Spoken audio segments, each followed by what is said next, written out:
our esteemed viewers. Welcome to the tower at UNN. My name is Dr. Juko, as usual, the host and presenter of this show. This evening, we are so privileged that we have you, our visitors and our viewers, that we are going to discuss some pertinent issues which are prevailing in Uganda right today. The Ugandan authorities continue to infringe on the people's human rights as a tool to suppress those that want to take power. This is something that is going on all over Uganda, the human rights abuse.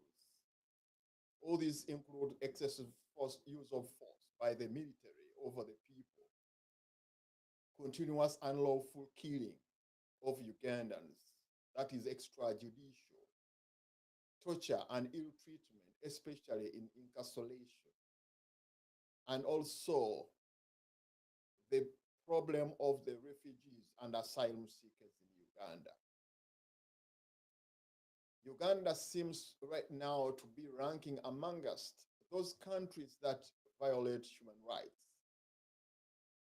This is so because the regime has resorted to that method as an approach to make sure that they silence those that, or the voices of sin. The voices of sanity have been suppressed through violation of human rights. This has been, surfacing every time people come up for gathering. When political opponents gather up, they've always been suppressed. Let me have this video as well of how people are being tortured before I proceed to bring to you our guests.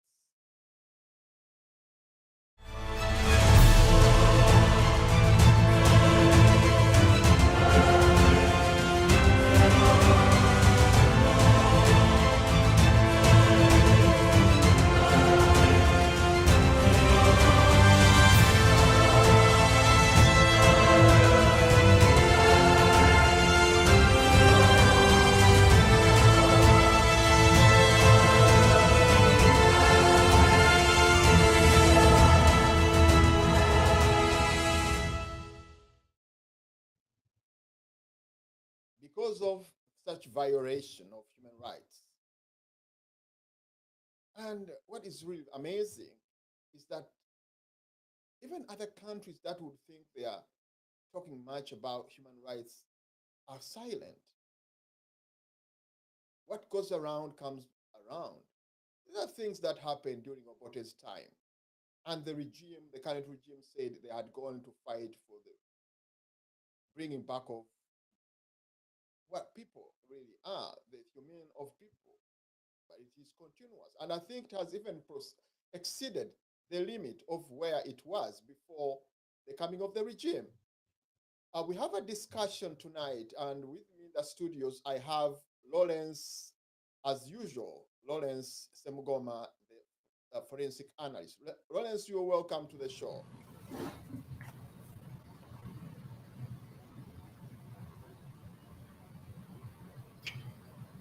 Well, thank you so much again, Dr. Juko, for another invitation to be part of Tower. I am indeed honored and grateful for being part of the big discussion every other week. And I greet all our viewers, wherever you are, wherever you're tuning in from. Fellow panelists, I welcome you to the studio. Thank you so much for being part of today's show, and I look forward to having a good show with everyone here. Thank you so much.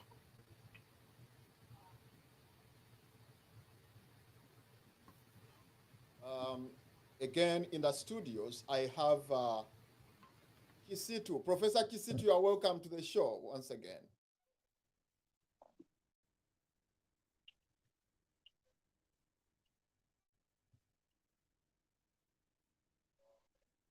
Yeah, thank you so much, Dr. Nurudin Katerega, for this wonderful opportunity that you always grant to me. And again, I thank my fellow panelists. I'm so grateful today to be on the show. Again, as far as this is concerned, sincerely, we are Ugandans and we deserve to always talk about these things. To all our viewers outside there, Dubai, that is the United Arab Emirates, USA, Africa, and other countries, I'm really so much grateful that today we are going to talk about pertinent issues which focus basically on the local Ugandan, the starting person, and the most pertinent things about the human rights, which are being violated every day here and there. And I understand that by the end of the show, we shall have enriched everything in as far as the brutality things, how the government is trying to threaten each and every one that tries to bring up his or her head.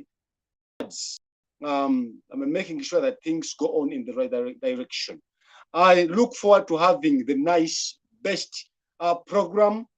Thank you so much, the moderator, for this wonderful invitation.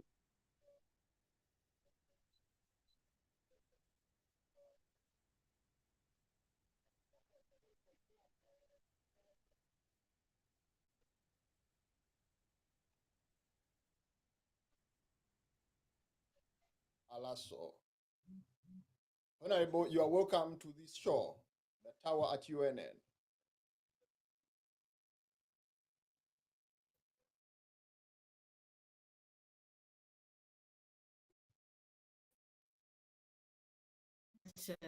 Dr. Juko, for the opportunity and for the invitation. This is very important for us. As it is said, thrives when good people about it. It's important that we discuss that are causing us comfort. Hopefully that will expose and hopefully that things will change. So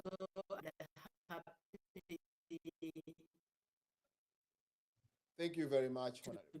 Thank you very much. Part of this.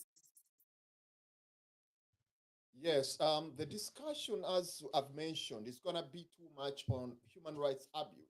Let me ask Lawrence. Lawrence, can you please dig deep into what is human rights and what do they encircle?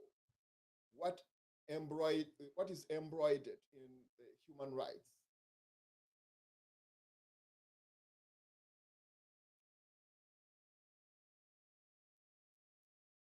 Well, thank you so much, Dr. Juko, for once again the question right there. So when I look at human rights today, by the UN definition, I think you're just going by the rights that are believed to belong justifiably to almost every other human being out there. So that goes down to principles or norms or certain standards of behavior that at least everyone is supposed to be accorded in a way, in a protected fashion in every nation, regardless of creed, ethnicity, or any other sector or grouping you might belong to. So human rights is like just a right to life. I think we can all believe that everyone really who's being born in this world today, deserves the right to have life. It's things of a nature besides other standards that are considered to either guarantee or give good quality of life to any human being out there. So for me, human rights, that's how I would look at it from my perspective. And I think everybody can agree that human rights, at least that is a global consensus, that they are indeed vital, necessary, that everyone out there is accorded these rights, regardless of your status in society, regardless of where you stay. That at least is a universal consensus about human rights. I think that's where I would leave the definition of human rights, Dr. Juko. Thank you very much, Lawrence. Let me have Kisitu. Kisitu, uh, I would like you to define for us human rights. What do you understand by the term human rights?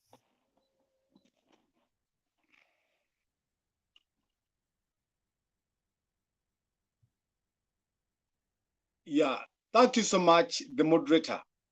Looking at what human rights mean. Human rights, actually, there are two words combined together. The first word is human, then the other is right. A human, that is a living thing. A man, a woman, a person, that is the one we can call a human. A human living, a human being, that is a person who lives in a given area or any part. That is a human being. A right, those are the things, those aspects which you're supposed to own passionately. Those are things which you cannot be deprived of. Those are things which you can stay with at hand. Then those two are combined into one to form a word, human rights, which are the things which a human being is supposed to be with passionately. Those are natural factors which a human being must live with for survival. The human rights, they are natural in nature. God provided them to all of us. As long as you think, or as long as you see yourself, or as long as you see the other being a human being, there are things such a person is supposed to enjoy. They are priceless. They must be provided at a zero cost. They should not even be paid for.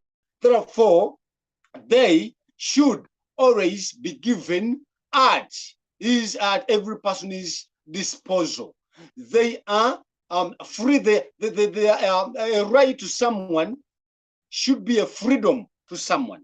For example, looking at human rights, you have a right to speak. If you're censored from the right to speak, given the norms which you're brought up into, then your right is being encroached on. Every other society in this world has got the norms that it follows. When you look at, okay, let me look at the society that we live in, that we survive in, into two broad aspects. The Islamic society, it has got its norms, how it teaches. The Christian society, it has got the norms, how it teaches its people. What are those do's and don'ts? As long as you're within those parameters, then you're free to speak. And in any way, how we speak out, the freedom of speech, the right to speak, you respect others. And we are taught how to respect others. So the moment you're deprived, although you're deprived of from the right to speak, then you're bound to suffer. You're going to be suffocated. A lot of things are going to be on your heart to the extent that you reach out to do things which are inhuman. Then from the human rights, then we get what we call the sense of humanity. If you're old, then you must exhibit the sense of humanity to those whom I can call in quotes your subjects. If you're a leader, then you must exhibit the sense of humanity. The sense of humanity, it is that factor within an individual which clearly tells what your responsibility is to your subjects. If you're a teacher, if you're a doctor, if you are a politician, if you're a local leader, if you are a cultural leader, then a sense of humanity has to be in you such that you can exercise human rights. I beg to submit. Thank you so much, the moderator. Thank you very much, Mr. Kisitu. Thank you very much. Let me bring in Honorable. Honorable, there seems to be a very good correlation between human rights and humanity, as Mr. Kisitu has said, because human rights are related to the humanity, that is being human. What you feel like what should be done on you should be what other people, expect you to do to them. Would you define what human rights is and give examples of how human rights prevails in Uganda situation. Thank you very much, moderator. The definitions that have already been given by my co-panelists, in my view, very adequate. And I think that the best I can do is probably just to build on the fact that so then human rights as defined by my co-panelists are a thing to be expressed as freedoms, the freedoms to enjoy them. That is what is captured in the Bill of Rights in the Constitution of the Republic of Uganda. And so the Constitution goes into a lot of detail to take care of the fact that as long as you are a human being, you must enjoy the following rights. And that those rights are inalienable. It is not for the state to wake up one morning under their whims or wishes and then say, today, citizen X, your right to life is taken away. Or citizen Z, today we are not giving you the right to freely associate. No. If they are inalienable, you are entitled to them because you are a human being, as my co-panelist has already said. And so that's where we begin to look at issues like the freedom of association as provided for in the Constitution. As an ordinary, as a Ugandan, as a citizen, you should be able to freely associate. It is your right to do so, to associate with those you think share the same values with you, the freedom to freely express yourself, your political views, your social views, your economic views, the freedom to, like I've talked about, political expression, religious expression, the rights to, for instance, enjoy, have an education, food, and so on and so forth. So for me, that is the ambit in which we are dealing with the question of human rights. Unfortunately, the enjoyment of what should be our entitlement is continuously being regulated, censured, infringed upon by the state.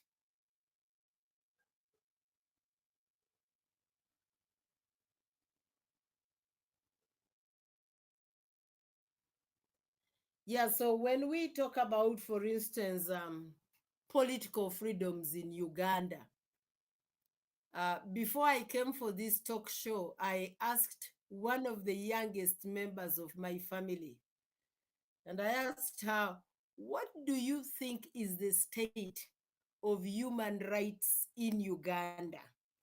And the little girl said to me, it is horrible. I was looking for a word. I thought I would say pathetic. I thought I would say deplorable.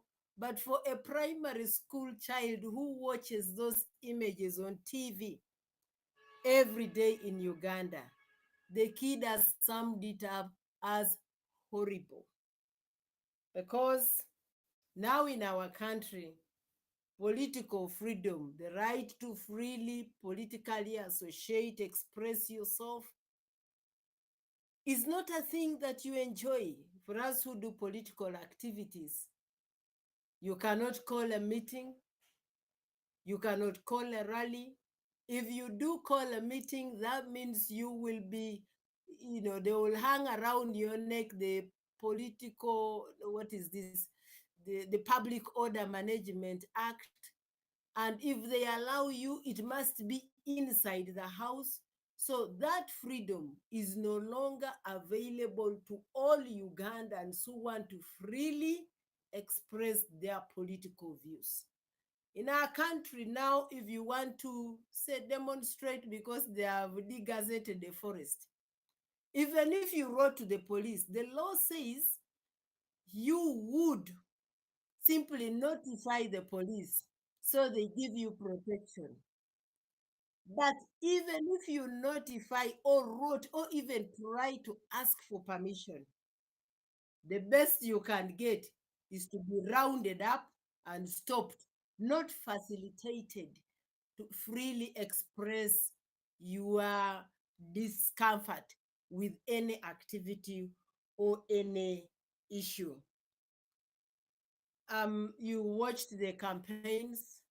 You also know that a number of ordinary citizens are still in custody, detained without trial, right from the time of the Kasese Palace massacre. Recently, I think a week ago, Kasese was marking either a year or 2 years, I don't remember, after the massacre. But they still have hundreds of those guards not tried. So your right to free hearing, right to trial, right to, all manner of freedoms under the judicial system is curtailed.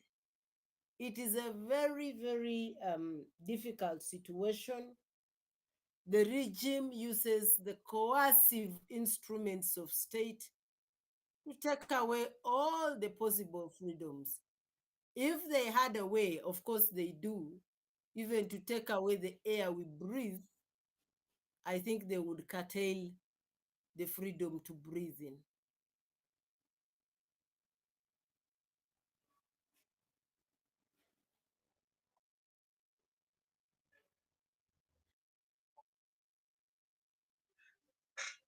Thank you very much, Honorable, for the insight about human rights and how you've tried to, elaborate on issues that pertain Ugandan situation. Let's have a video about how the judiciary itself has tried to, help in the infringing of human rights, and then after that we can have the discussion continuing. Magistrate Mafabi, Wilberforce Wamala, and many more, including delayed justice for massacre businessman Godfrey Katokajuri. The families of the murdered people have never received justice. Those who narrowly survived the premeditated murders continue to live in fear and are now refugees abroad. Extrajudicial kidnappings and killings of Ugandans have only worsened due to the impunity that Chibita has actively participated in. These cases are among many that have been lodged at the International Criminal Court, ICC, against Tibuhaburra. Don't forget that Tibuhaburra appointed Chibita in all the positions he has held to date, as his former private secretary, legal judge of the High Court, DPP, as Supreme Court judge, and now as a member. Chief Justice Owini Dolo is a former private lawyer to Tibuhaburra and involved in the constitutional change of the term limit in 2005. Whilst in 2017, he also participated as panel judge in the infamous constitutional change of the age limit, famously known as Tojikwatako, which gave Tibuhaburra a further hand at impinging on the Ugandan people's human rights. In all cases, he has been involved as panel judge, including Dr. Chiza Besige's election petitions. He has served the dictator's interests. Michael Chibita is a former private secretary of Museveni, aka Tibuhaburra. Overwhelming evidence from the survivors and victims of the Museveni state terror suggests that Michael Chibita frustrated, blocked, and subverted justice in all the high-profile murder cases that occurred just before or during his tenure as the Directorate of Public Prosecution, DPP, of Uganda. These cases include Nsenga, Afande Haji Sebagala, Magistrate Mafabi, Wilberforce Wamala, and many more, including delayed justice for massacre businessman Godfrey Katokajuri. The families of the murdered people have never received justice. Those who narrowly survived the premeditated murders continue to live in fear and are now refugees abroad. Extrajudicial kidnappings and killings of Ugandans have only worsened due to the impunity that Chibita has actively participated in. These cases are among many that have been lodged at the International Criminal Court, ICC, against Tibuhaburwa. Don't forget that Tibuhaburwa appointed Chibita in all the positions he has held to date, as his former private secretary, legal judge of the High Court, DPP, as Supreme Court judge, and now as a member of the petition panel to seal the rubber stamp to Tibuhaburwa's rigged victory.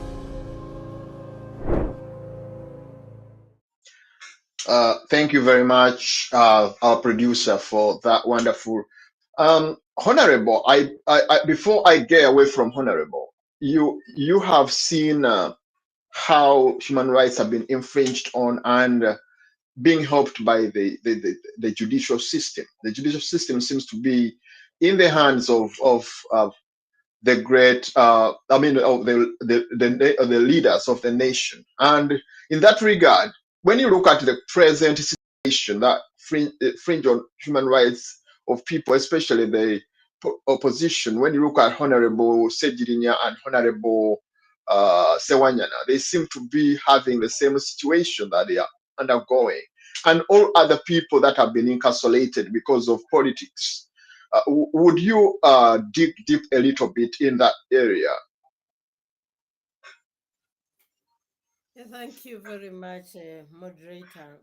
First of all, our hearts bleed as a nation because the judiciary is the place to run for redress, to run for comfort, to run for help. Unfortunately, from what goes on around the judiciary here, I'm not able to go into individuals, but the general character now of our judiciary does not give hope to the nation. One, because of the phenomena of cadre judges. Clearly, the appointment of judicial officers in Uganda is a very compromised process. The names sometimes are generated by the Judicial Service Commission, but also a majority of them are presidential appointments. And that on its own has eroded the independence of Uganda's judiciary. So if you moment you have a cadre judge, that judge will play the tune of the appointing authority. I don't think that there is any possibility soon, unless the system of government changes in Uganda, to have a truly independent judiciary, because it will require that the mode of appointment, the tenure, the facilitation, and the entitlements are all addressed and a totally independent package away from the presidency. Secondly, in Uganda, justice has become very, very expensive and totally inaccessible. The poor and those that are not very highly connected, many times they need to just almost forget about justice or redress. I know that, I have been in the courts of Uganda on a political matter. At High Court, it was clear that I had won that petition. When it came to the Court of Appeal, even, they literally rewrote the law to throw me out of parliament. So because, either they needed money or they were cadre judges or both, they had to do it that way. The other thing that is disheartening is the politicization of justice.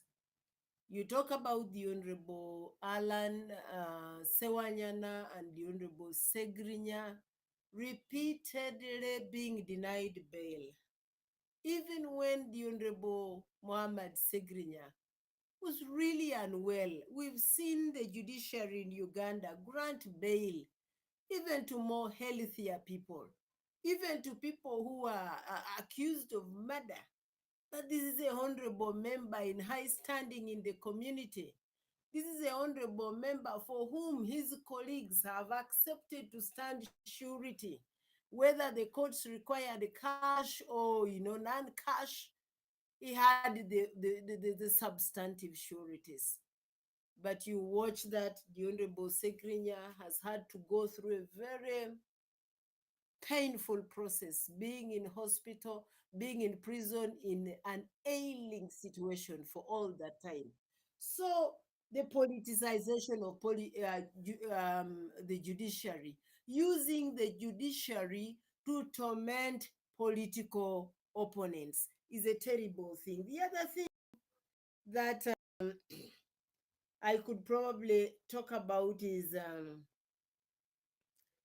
the fact that at this stage, the only thing you can hope, you can appeal to, is the fact that these judges are human beings. And my only hope is that they begin to appreciate that the country is going in the wrong direction. And they should not be facilitating the deterioration of this nation.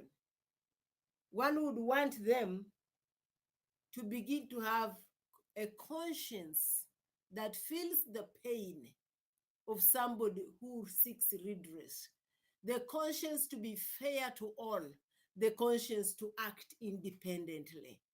That is my prayer, that is my wish, if the judiciary could pick it up.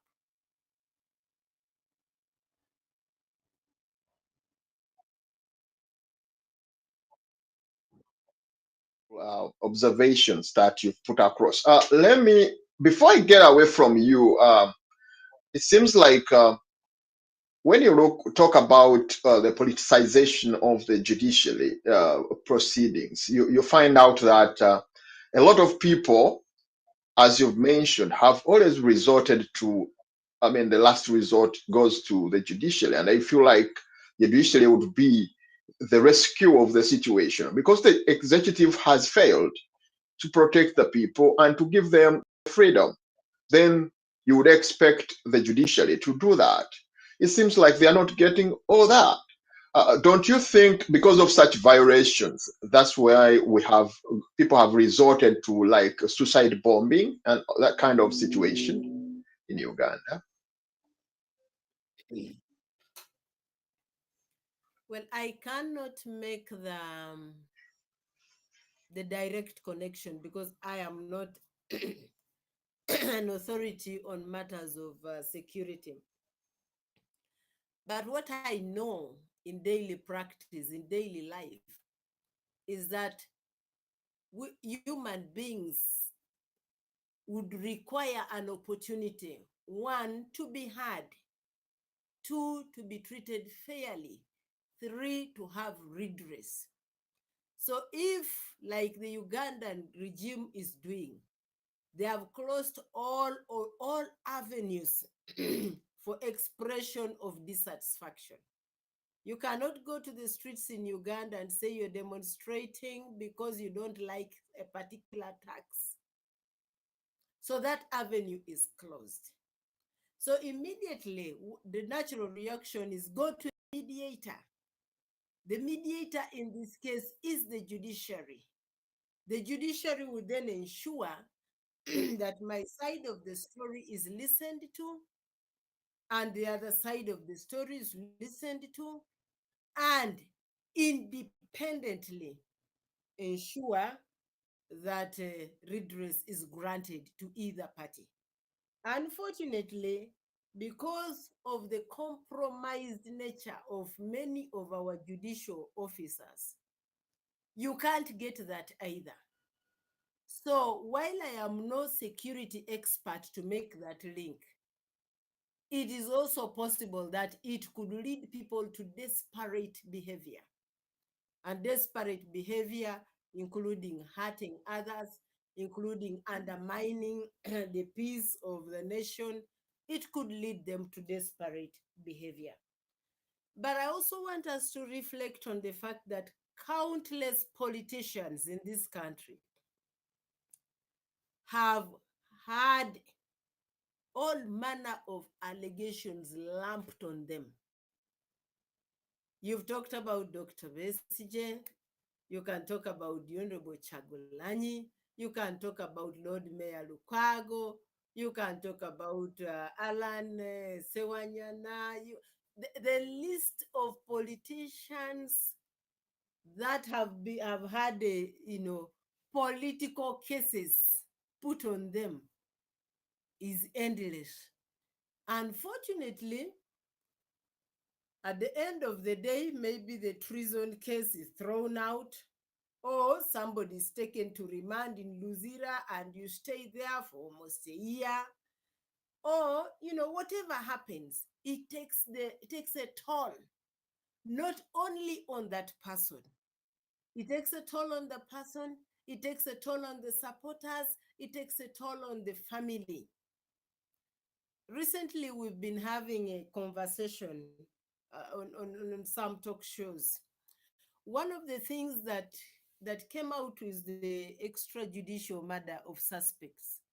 And somebody who was speaking for the NRM was saying, you see, if somebody resists arrest, they should be killed. And I told her, look, the story as told to you, or as you are coached to repeat it on television, is different from the eyewitness story. So the eyewitness story, for instance, of Sheikh Karevu is that he had even been handcuffed and he was shot while his children are watching. Now, I said it then and I say it now, that even if we doctor that story however much we want, it will not change what the children saw, because they saw what happened to their father, and that is the truth. It doesn't matter whether we want to climb on Mount Rwenzori and declare that he was resisting arrest. The children saw that their father was handcuffed. What does that mean? That those children will forever not trust government. They will forever not trust whoever will speak about that. And in them has been planted a root of anger, bitterness, and if it is not tamed, even a root of violence will grow because they will want to avenge. So the politicization of the judicial system in Uganda has exacerbated an already bad political situation and created desperation among many.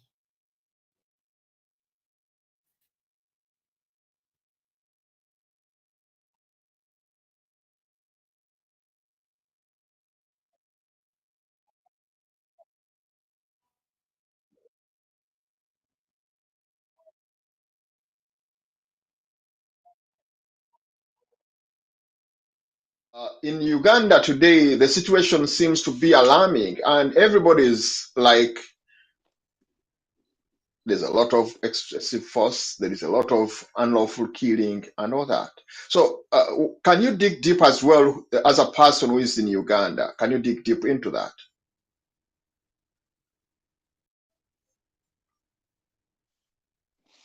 Yeah, thank you so much, the moderator. I'm so sorry. Naye Uganda irabye, Uganda tulabye nnyo banna Uganda. We are very, very disadvantaged. Looking at the human rights in courts, amateeka ga Uganda kiyumba kya nabbubi gakwata nswera na biyenje.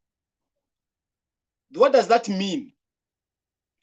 The moment you're nothing in Uganda, don't expect to enjoy human rights. Human rights abuse has got levels. Let me begin with the lowest level of this hawker moving on the streets of Kampala. This market vendor in different streets of Uganda. This border boy, border man, border rider on the streets of different roads in Uganda. Then after leaving that, look at this other person who does not have any other information in as far as the law is concerned. That one is not even looked at any point in life. We've always looked at these people whose profiles are high. Then leave on that, there are those journalists who by law are required to make sure they anchor the news, the information to everyone, how they are bitterly beaten. Look at those ones who will come up to speak on behalf of the voiceless, and they're always beaten. Look at those other people whose status in government is not all that too much, and when they try to talk about things that threaten their lives, they are not always catered for. Examples are there. To begin with, people, the mothers, the fathers who deal within the business of selling fish on the lake sides, how they are always made to lie down and they are caned, blaming them over issues which don't even balance. And no one can say anything about that. Even those top government officials cannot come up to blame on such things. I have a friend, right now as I speak, that friend of mine is in that is United Arab Emirates. The mother was a seller of fish, and the soldiers who were given the right to control the lake beaten the mother. The mother cried before the child, and this child is my Ogi in high school. And whenever we are sharing, this girl always tells me a lot of things in as far as how the mother was harassed. What do you expect from such a child whose mother was harassed by in authority, people of high authority? Then those others, the boys, they are so much harassed. And I don't know why these people are not always looked at in as far as their rights are concerned. Their rights is concerned. And their borders are always taken by police and they don't have anyone to help. What they have resorted to is giving a coin that they have in the pocket to the policeman such that it is not taken at the nearest police station. They are highly abused. Policemen do not listen. In Uganda, we look at this history. How did the government that we are demanding for to make sure that it restores human rights came into power? It came into power after violating human rights. A war took place around Luweero and other parts of the country. Very many of our grandparents, sisters and brothers were killed. Killing is an evil. It is not anywhere. It is not acceptable. The government in power, it is the one that we are asking for to make sure it observes human rights. Will it observe the human rights? The answer is no, it will not. It will never. And again, on the other side, people being people who are threatened, people who are killed, people who are arrested, and up to now, we cannot trace their. We ask for favor from the government. Do you expect anything from there? We look at those who are in prison right now, the high-profile people. the MPs, the Honorable Member of Parliament, that is Honorable Segirinya of Kawempe North, then Honorable Sewanyana, the other side of Makindye. Those are the ones that we know. And right now, the media is looking at those ones. Everyone is talking about those ones. What about those ones who don't have any person to talk on their behalf? What are we supposed to do? What we are supposed to do is making sure that we change the government. The government has proved that it can observe the human rights. The government, which is characterized by the parliament, whose functions are always encroached on by the cabinet, it will never and never make sure that human rights are observed. We have the constitution, but it is perpetual. It is just a paper, things that are written on the paper, but they are not respected. However much they are abused, no one is going to follow up on them. With the unfair judicial system, like how Honorable Al Salas has talked about these things here, the judicial system was already filtrated by the cabinet. What the president says, that is what the judicial system will do in Uganda. We don't have any single judge in Uganda that will stand on his or her two legs to make sure that he follows the decision like how it is supposed to be made in the courts of law.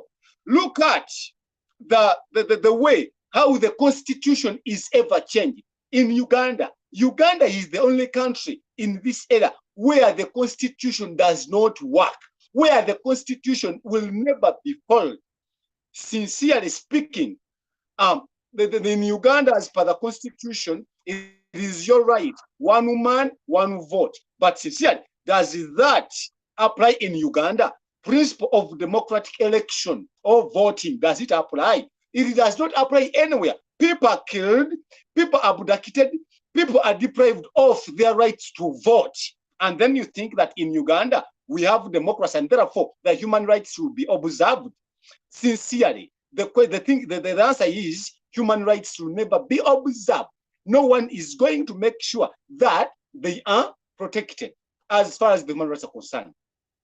The different grievances within the law enforcement bodies, the police, the army. Look at the welfare of the police. How is the housing facility of the police? Around time, I remember the media, they were looking at how the policemen always sleep, how they fare up, how they always feed.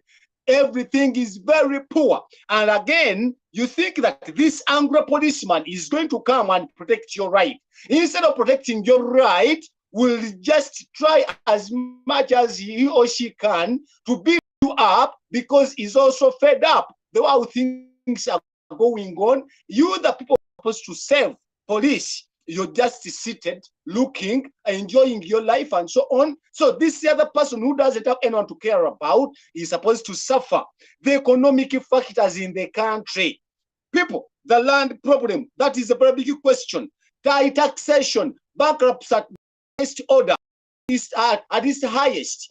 And no one is bothering. Even the policeman is thinking about the school fees of the child. No incentives are given to the policeman. What do you expect from such a person? Will human rights be observed sincerely? They will be abused. Up to now, the president is coming up to encroach on orders of the court, the judicial system. Bailing out people should be out of order in Uganda.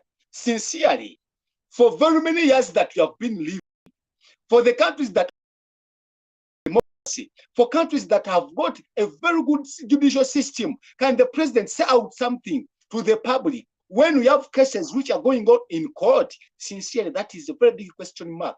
What do we have to do?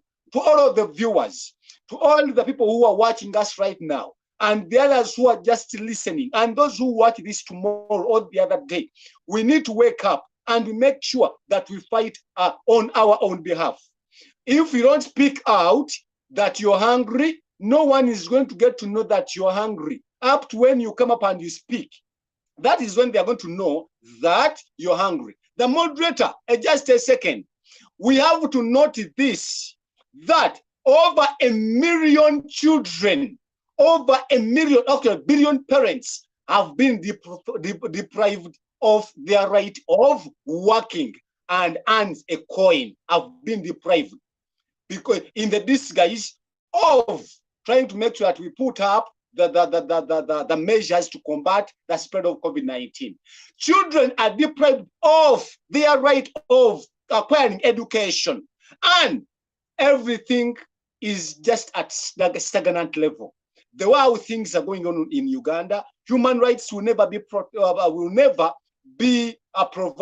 will never be protected by the state that we have currently, up to when we wake up. My call to the Honorable Member of Parliament, when you go back, Mr. Kisitu is not happy. Thank you so much, the moderator. Thank you very much for the insight. And actually, these are issues that really pertain the person down in Uganda. So therefore, it's very pertinent that we discuss these issues. Let me bring in Lawrence. Lawrence, it seems like you've had Kisitu and Honorable Alice talking about how deep violation of human rights has gone in Uganda, and it seems like the regime cannot do anything about it. It seems like the regime is using it as a tool to suppress its opponent or the voices of reason. It seems like what the government has resolved is to make sure that they do everything they can to make sure that people are threatened and they cannot. I can't hear Nadine.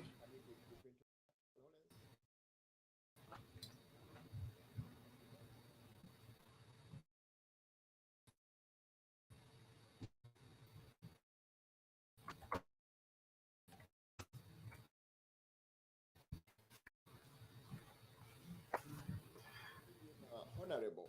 Well, thank as you we for deep into the situation that we have in Uganda, it seems for like, that question.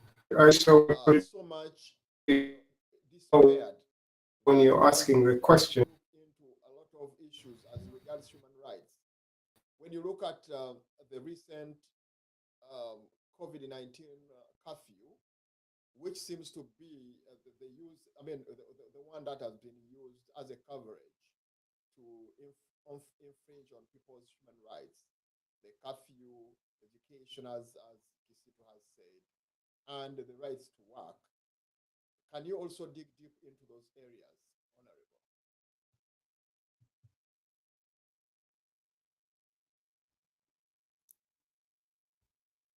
Sorry, moderator.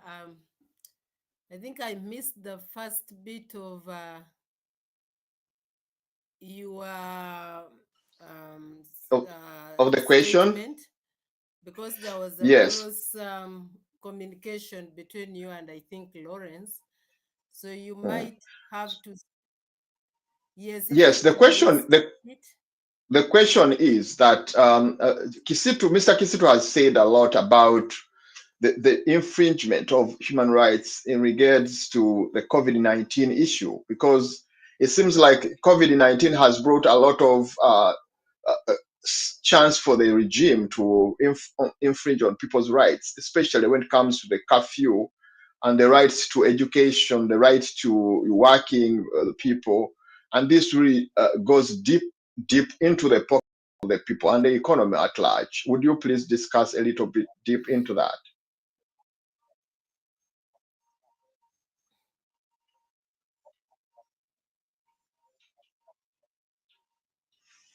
Hello? Yeah, thank Oh, you. The last time I tried to find out about the status of education, especially primary and secondary, go ahead. it looked like it was.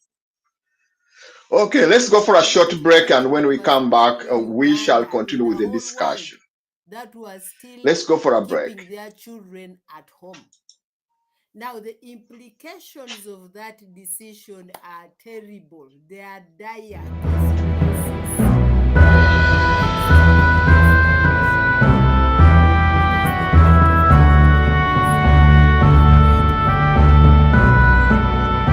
the right of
to the tower once again as we go to another section of the episode of this show. We're trying to look at some of the great issues that have looked down into Ugandan situation when it comes to the human rights abuse, and we are trying to dig deep into these situations. And with me in the studios, I have Mr. Kisitu Lawrence, Mr. Kisitu Elias, I have Lawrence Semugoma, and I have Honorable Alice Elaso.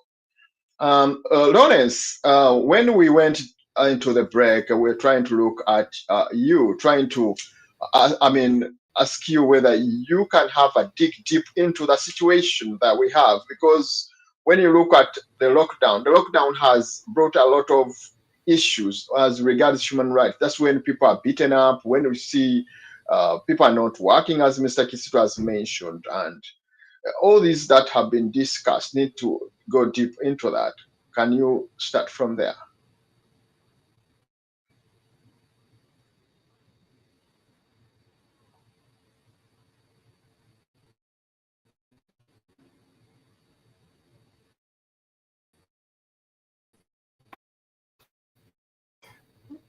Well, and asking that question, if I may, about how I'm viewing human rights vis-a-vis the lockdown, and more so in the Ugandan setup. It's a little unfortunate that there's not so much data out there to quantify human rights abuse, because I think the people who are supposed to be giving us the statistics are the same people who are abusing human rights. And if I might just dwell on just one key indicator of human rights abuse, which is crime rate, and more so to drill it down just to homicides. And we all know what homicides are. It is just acts of violence that often result into death. And just looking at that, I don't know, maybe to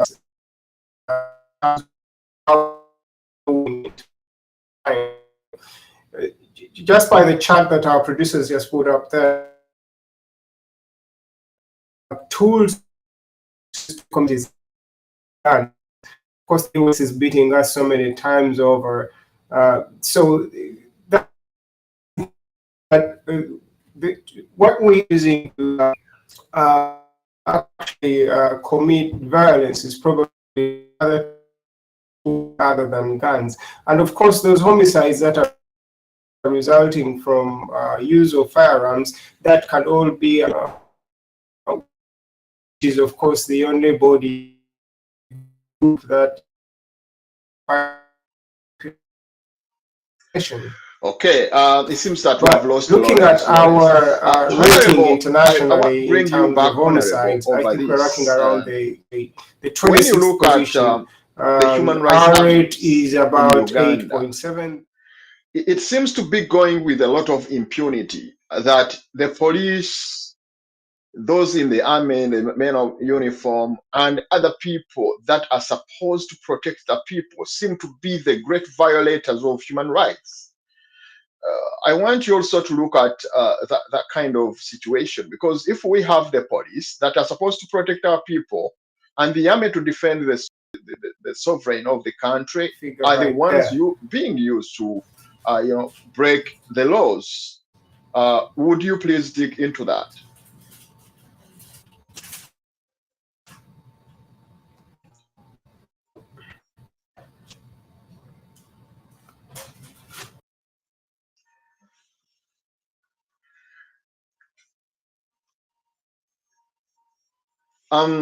Let me have honorable.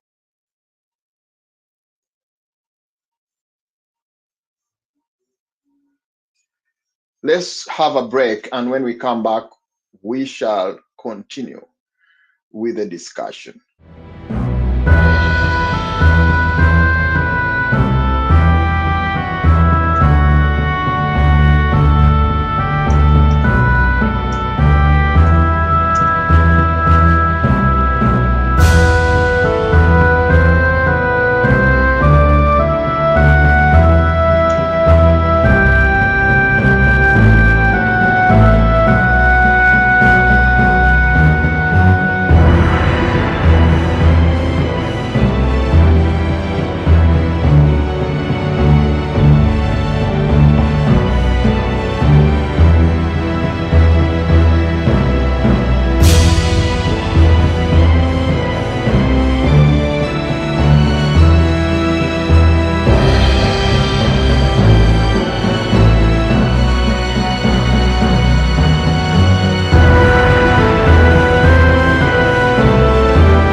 Dr. Andrew Takumekaira was born on 30th January 1945 in a small town known as Nkokonjeru in the Uganda region. He is regarded as one of Uganda's forgotten heroes, a true nationalist whose love for his country sent him to an early grave. He was a lawyer and professor and had many accomplishments since 1971, with many of his accolades attained from his education and political experiences, both nationally and internationally. Significant is his doctoral dissertation titled Condoism in Uganda, which has awarded him an internationally recognized terminology now used in criminology. He joined several political organizations, including Uganda Freedom Movement, UFM, which he was the leader, the Uganda National Liberation Front, UNLF, later joining the National Resistance Army, NRA, which had once been his organization's rival. Dr. Kaira is regarded as one of Uganda's forgotten heroes, a true nationalist whose love for his country led to his premature death. He was just 46 years old when he was assassinated on 6th March 1987 during a dinner with his close friends and 3 female acquaintances. His killers have never been brought to justice.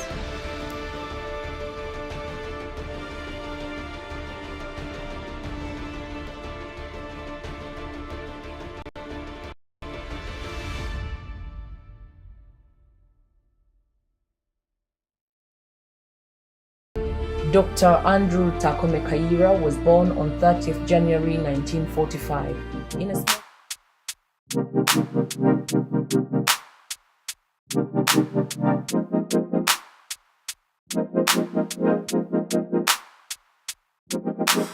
Time takes a toll on everyone, they say. Time is merciless, it won't wait for us to change. Time, I am stressing out, I can't figure out what to say. Oh, time, just give us time. Time, looking back on pictures, and I find it hard to see you and myself in places where we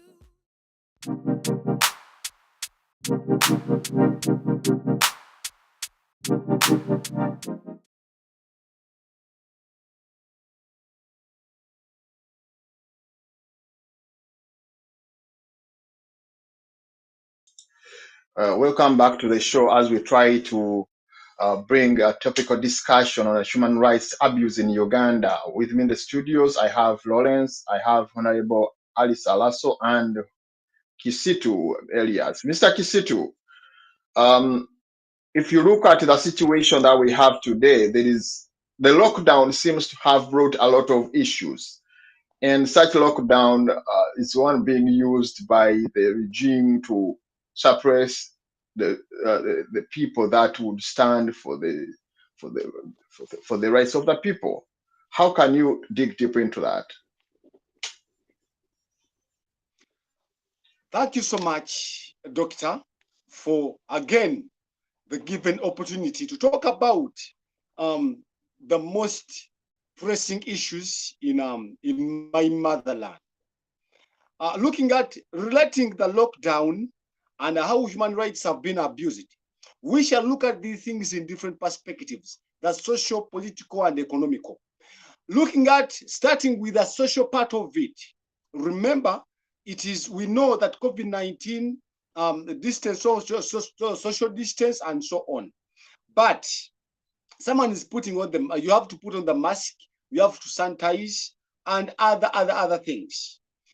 The freedom, make sure that you associate with other people, was encroached on, and this was by the government utilized its police to make sure that it can beat, it can kill, the police canes people who are just making sure that they look for the mode of survival without even listening. Social part of it. People deprived of from making sure that they can communicate to their God. at one point, there was a mosque at some other side of Namasuba. The Muslims were made to lie down on ground and they were caned. What I'm talking about is the truth on ground. How is it being abused?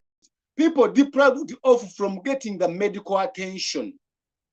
Police would stop the patients from accessing the medical centers such that they can be treated. There are people who used to have cannulas on their arms, on their hands.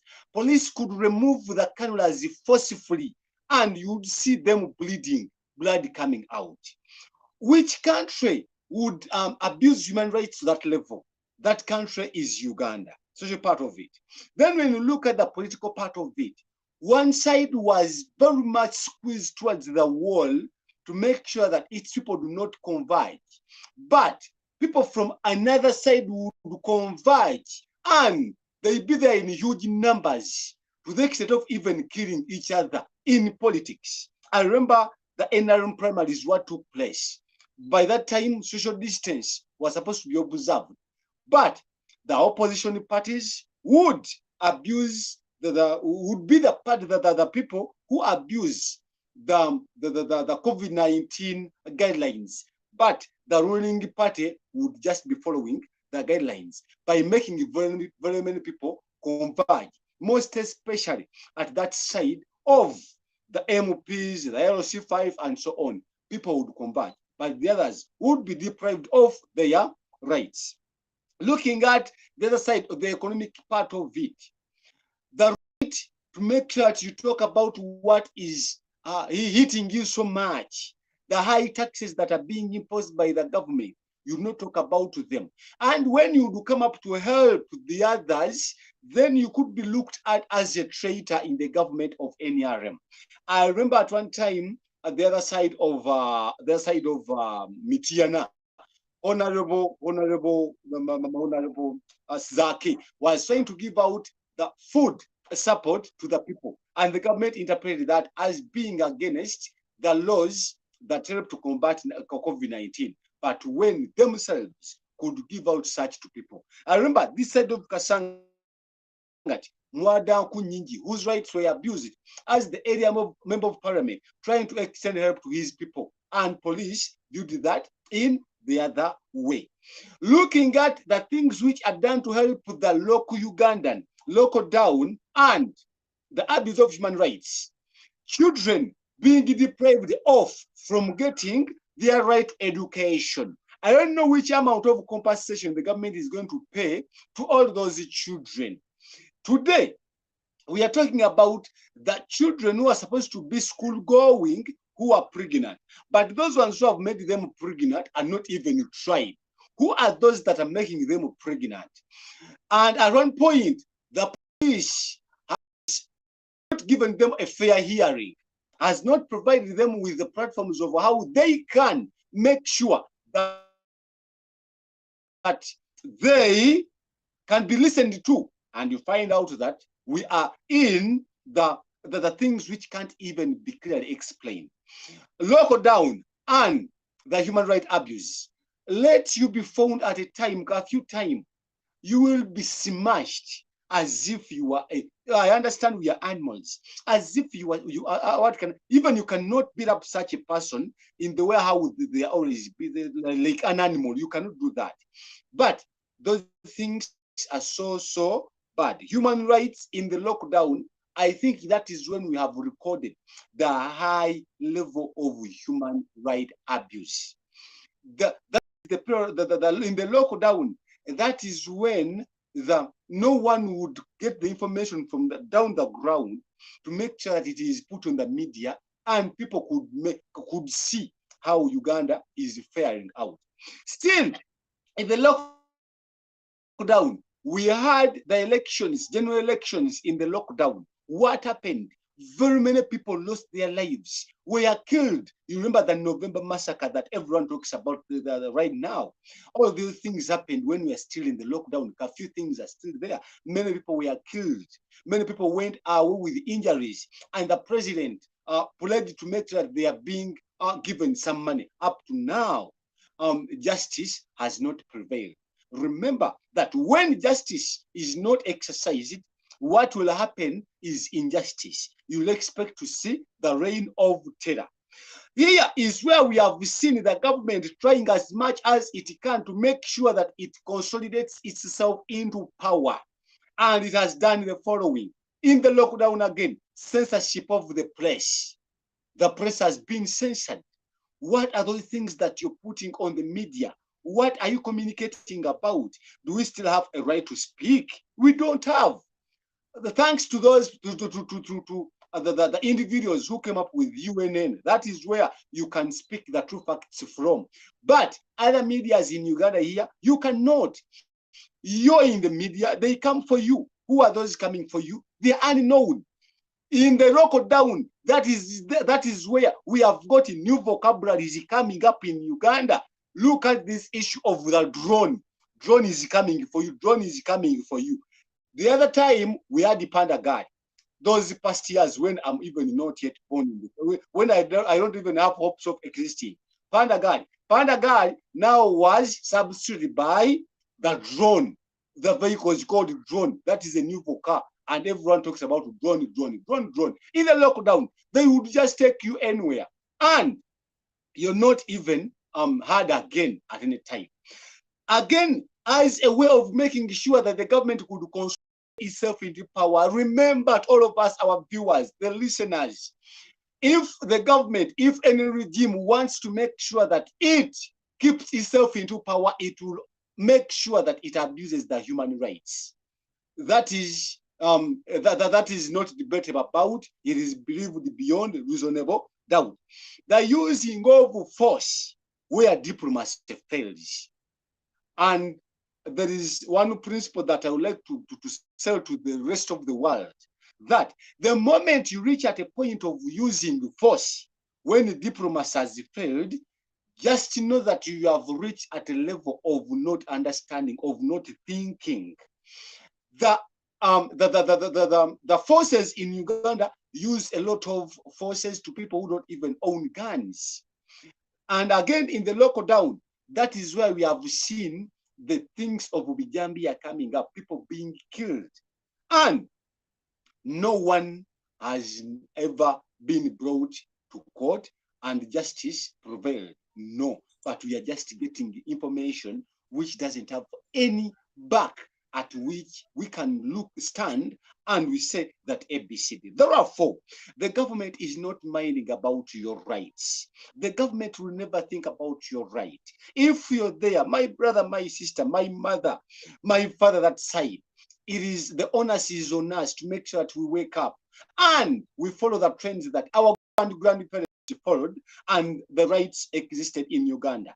That what the whites looked at to name Uganda as the Pearl of Africa. It is known everywhere that people in Uganda are so hospitable, but the hospitality, does it exist now? Does it? Everyone looks at the neighbor as a stranger. Why do we reach to that level? It is because of the regime that has suffocated almost each and everything. What we have to do is making sure that we wake up. Those who can speak out, please speak out. Those who can write articles, please write the articles. Philosophers wrote about these things that you're talking about right now. The Robespierre, the Danton, the Marat. Do you remember those people? The great philosophers of the world.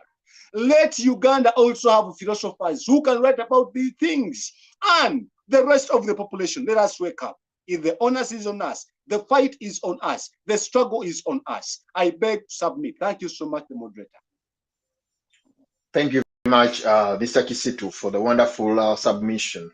Let me have Lawrence. Lawrence, the situation as mentioned by Kisitu seems to be in the corner, trying to, look for survival.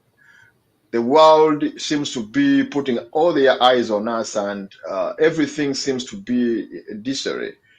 Would you still dig deep into the human rights and give us some statistics that regards the human rights abuse in the world in relation to Uganda?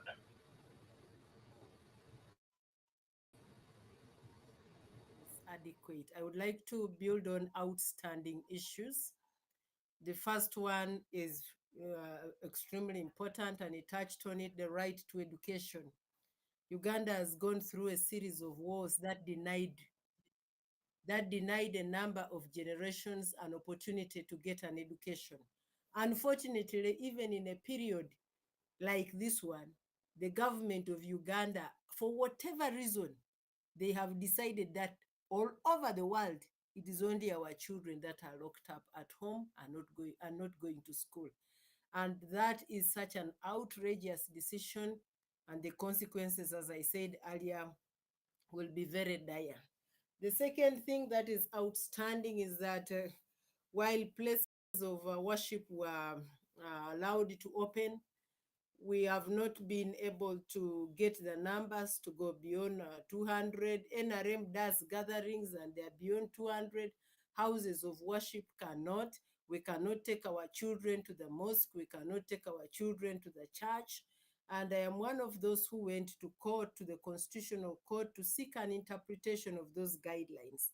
And we still want it interpreted because we know it's an infringement on our right, on our freedoms of worship. The third thing that is still outstanding is the right to protection for the workers. The medical workers in Uganda continue to work under very deplorable conditions. Only last week, medical workers had a sit down because they are still asking for personal protection. They are still asking for salaries, a salary increment. They are still asking for compensation. So in this, the earlier lockdown, and even in the present situation, that's an outstanding issue that we really would like government to look into. I know all of us are really frustrated because this is not a government that listens to people. The next thing that is also important for us is to discuss the question of the vaccination. You know, vaccines are there, they're being procured, they're being donated, but some sectors of Uganda, especially universities, I had the Chambugo University had started denying students access because they were not vaccinated. Now, there is no provision, but second, everybody who not yet accessed. So Thank why you very not come much, and say Honorable, for the wonderful is submission. mandatory Let me vaccination? bring We in know that the vaccines are not Lawrence even in enough this for point. those that want Lawrence, time. when we look at It what is Honorable has supposed to. discussed, it's really the situation that because she's on ground and she knows she's been participating in all these human rights activism. What's your take on what she's saying and what Mr. Kisitu said?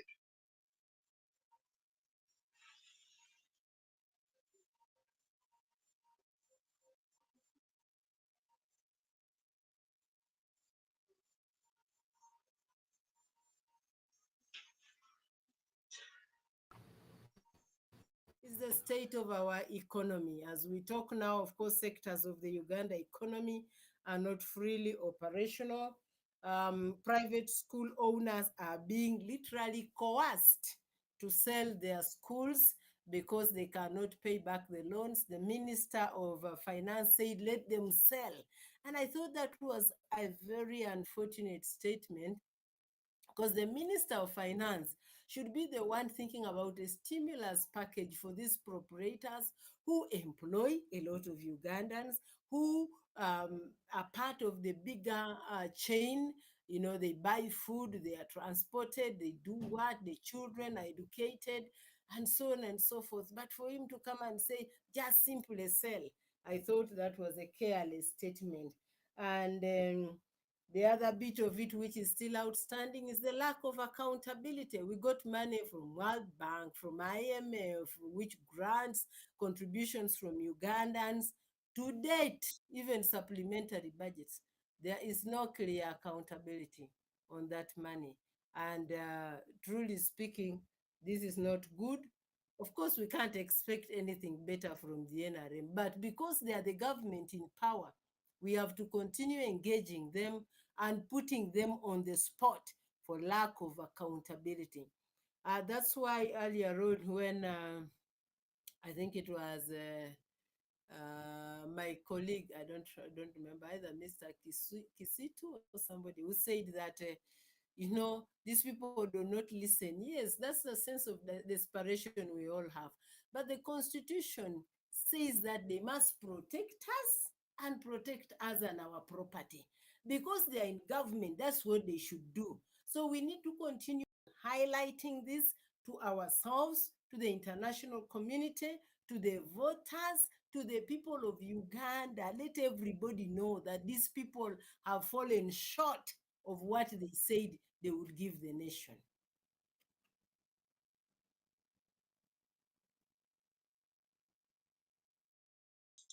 Thank you very much, Honorable. Thank you very much for the insight of words that you're giving to us. And I want to bring in Lawrence at this time. Lawrence, do you hear me properly?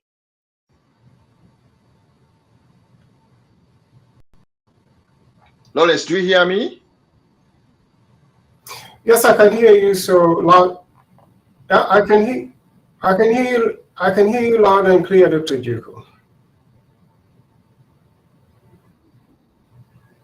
Yes, thank you so much again for the opportunity to be part of the show, despite a few technical challenges here and there. Just before we were cut off, I just wanted to dwell on just one aspect of human rights, which is, of course, the right to life, which, of course, as a foundation of all other rights, if it's taken out of play, you really have nothing else to lament or advocate for. In terms of, the workers' rights, health rights, and all these other rights that we so need. But fundamentally, we need a life for starters. And I had tried to dwell in just one indicator of that human right violation, which is so enshrined in the homicide cases that we have globally. So I had looked at just, I wanted to, it's not a good comparison, but either way we shall do it just for the sake of giving our viewers a good picture of where we stand. Just looking at homicides comparison between Uganda and the US. I just told you that gun crime in Uganda is almost okay because we have fewer guns in the population. We have just about just one gun per, I think the number is 100,000 households. It is per actually 100 residents. So you can see the number of weapons that are in the population are really low, and if anything, probably that percentage is only revealing what the law enforcement are carrying out there. The reason why this indicator is really important is because people who have guns or weapons are the ones who are most likely to commit acts of violence, that is if they're not protecting citizens. Of course, we know that police is sworn to protect and serve Ugandans, but sometimes that has been has played out another way, and so is the army. They're always supposed to be protecting our sovereignty, our identity, our borders, such that we can enjoy all the peace, pursue our dreams and goals.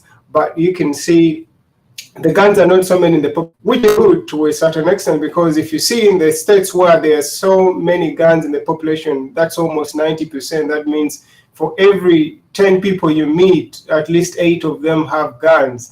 That is really big. Their ability, or rather their capability to use these guns for violence is also high. And moving on for homicides, again, going back to homicides where we are, the murder rates, we are ranking around the 15th. That is because we have around 10,000 murders per 100,000. And the murder rate per 1 million people, we're looking at 357 still per 100,000 people. Actually, that is per million. Not so bad. But again, looking at the number of population we have, this is way too high because our population is small. it is ideally actually more than what the states is reporting for homicides. And then one other last thing I wanted to dwell on is the rapes. Many homicides you do usually, of course, it's the women sometimes more affected by these killings. For rapes, for rapings, we are down to I think the 23rd position. It is not.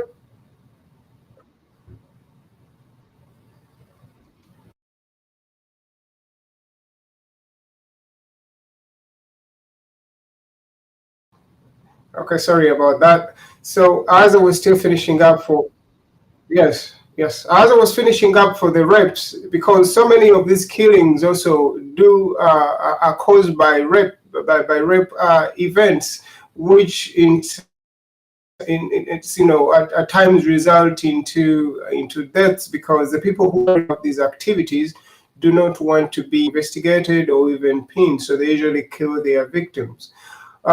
It is not all that a bad ranking. It's not good, but it's not the worst. If you look at countries that are doing the worst, like you look at South Africa, then the other year. You look at Egypt, you're looking at 200,000 reps. That's way too high compared to what we're having in Uganda, which is about 800, about 700 per those statistics. Of course, in the States, it's way worse. It's about 120 times more than what we have in Uganda. So those statistics do give you a picture of how people are losing lives. And like I just told you, for me, the right to life is the foundation of all the other rights. If you don't have life, you're not going to be able to advocate or request, or rather advocate for the other rights that you so need to get around and have a good livelihood. But more to that, expanding homicides further, ways in which people violently lose lives. Of course, we've had Human Rights Watch coming in some cases, swinging into action to voice out a position when they are abused. But you can see, just looking at the Human Rights Watch website, I think they last talked about that issue about a year ago, when Honorable Zake was locked up for distributing food items during COVID, and of course, he was floating social distance regulations at that time. And again, this is kind of what I was telling you initially, that we don't have good data to support rights violations. And you can see bodies that are supposed to come up with some of, swing into action, probably to give us either statistics or a picture. They're only coming in when the higher ups are also affected by, human rights abuse. But the truth is, people are losing lives out there carelessly on the streets when they are engaged into political activities, when they are, when they're trying to probably kind of unionize or rather come out around to advocate for certain aspects of society or organizations that they are part of. Like you can see the Kasita people or the people in the bus parks trying to come up to unfair treatment. We all know how such riots are actually, or rather protests are actually met with this other very big force, which in most cases tends to lead to loss of life. But I want to sum it up with looking at human rights from a global perspective. You're looking at total homicides. There are less women who are actually killed in homicides. It puts globally, the United Nations Drug and Crime Office puts it at about 19% for women and 81% for men. So there are actually more men who are killed in these in violent acts that result into loss of life. But when you drill down to the suspects of how, or the women, it might seem like it's very small, but it actually has a big impact in that more women are killed by either their domestic partners or their family members. That in itself, actually, if you have to look at it, is accounting for about 56%, or that kind of percentage around there. You're looking at about 58 actually. So the other perpetrators who are outside that, of which that 42% includes state actors and any other unknown people who are actually committing these crimes, that is already big. So this is big in that we need to watch violence, but the biggest contributors to this violence are actually people around us. It is family, which is friends, and of course the people who are intimate with their victims. So we need to watch ourselves in that this is a very big issue out there globally, and as you can see. That is all data from the United Nations Drug and Crime Office. So it points a good picture there of what we might need to pay attention to as a country. Women are facing violence, but they're still contributing a lower percentage. You are neglecting the men who are contributing a very big percentage of people who are actually killed. It's 80%. And this almost goes back to the boy-child kind of debate where, again, the boys are neglected and it's always the girls. But this is actually a reality check for us that we need to pay attention that more men are dying. So I would just beg to submit on that point in regards to human rights abuse, both so on the aspect of life, specifically for homicides globally. Thank you, Dr. Juko.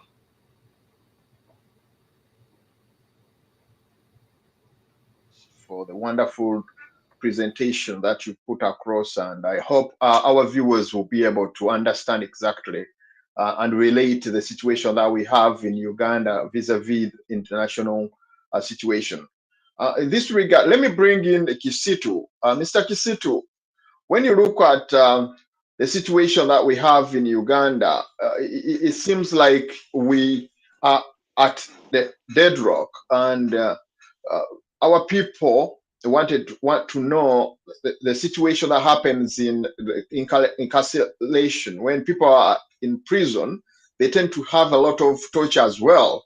And also, if you look at those people that are brought into, to the courts of law, they come with a lot of wounds and all that. So can you also dig deep there, Mr. Kisitu?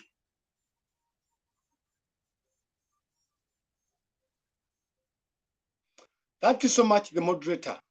Thank you so much. Thank you so much. I'm really so much grateful to always talk about pertinent issues again and again and again. Police ye Uganda emega no kuluma neruma. Prisons ye Uganda zimega no kuluma neziruma. How do you kill a person whom you have control of? The person is in your hands and is killed. Why would you beat up a person to the extent of developing wounds, yet this person is within your cell? What are you looking at? Why would you beat a person? Why would you torture a person? Because you want such a person to make sure that he accepts the allegations that you have at hand. Why? Whenever you try to name yourself as being a member of intelligence, when you yourself, you're not intelligent, then you're wasting the taxpayers' money. Police and prison in Uganda, those two, they are characterized by use of force, poor intelligence, the lack of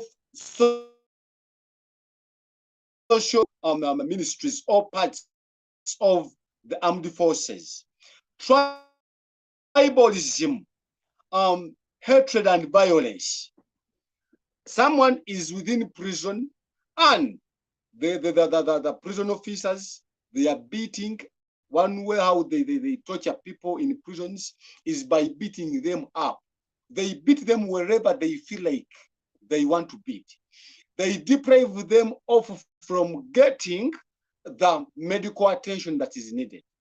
An old man like Segirinya coming up on the cameras to speak and cry, trying to show the world that, please, I'm sick. Why don't you make sure that I attend to my private doctors? I still look on like that. What about those others who cannot be paid attention to, like how it is paid to the right honorables? Getting kindness every morning. This is true. I happen to grow up in the area where the prison is located. I'm a bona fide citizen of Mpiji district, just near the prison. Of recent, some 2-3 days back, you must have watched this. The security man, the man in service, killed a wife in his uniport. You know, they sleep in uniports. In his uniport, and he also killed himself. What do you think caused that? They are always beaten. They are always put into cold water. They always give them hard punishments. They always beat them up to the extent of producing wounds on their bodies. They are always hanged up. Such that they are trying to infringe onto them. Their rights are not. Their rights is are not always respected by the prisoners. And when you hear Frank Baine trying to defend the prisons, how they do their things, you even wonder. In the prisons, there are people who are kept there, and again they are got from prisons to come out and commit a crime. Those things are known everywhere. What do we have in Uganda? Sincerely, a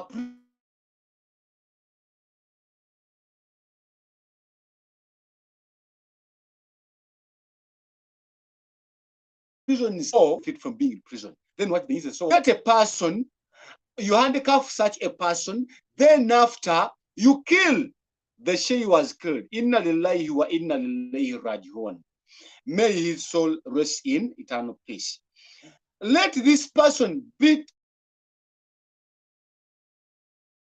taken. You kill a person whom you have already in your hands, and you come up in the public, Fred Nanga, the spokesperson police, and tell us that this person was killed in the process of fighting against police. Yet this person is handcuffed already. How can a person being handcuffed fight against police? That is a total lie, and no one will take that. And still, you come up to tell us the information that in as far as the people who were killed, in the event of them dying, they given us a lot of information, and therefore they finally died. Let them come up in the broad light and tell us that we killed such a beast. The reign of terror, where a period, the lawlessness period, where justice does not prevail, where a person does what he or she feels like doing. Those are the things that we are seeing in Uganda.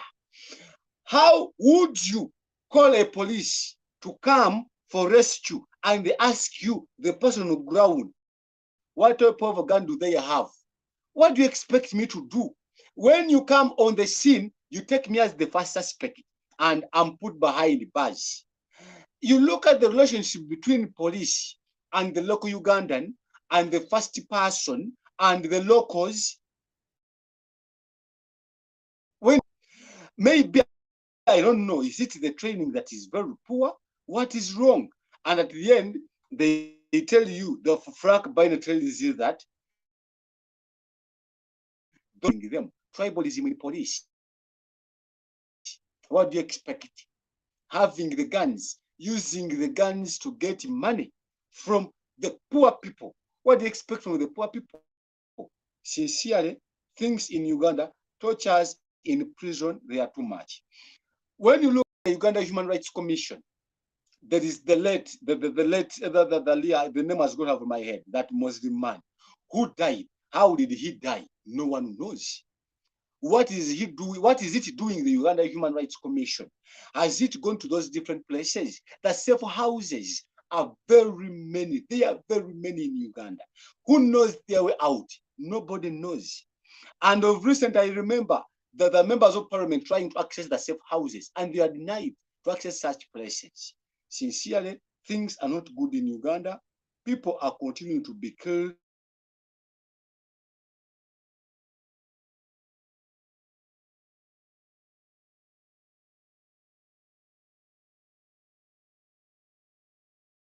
We cannot ask for justice.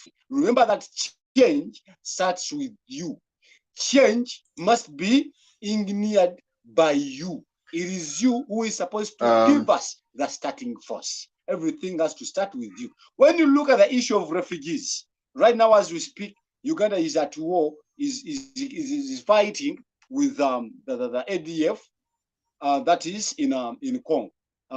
Then remember that it went that side without the parliament being informed. And the parliament is asking itself right now, where does the government get the audacity of going to such country, to a foreign country, to fight against some other people when the parliament is not informed? Remember that Uganda is having a bitter relationship with its neighbor, Rwanda. What is wrong? No one knows.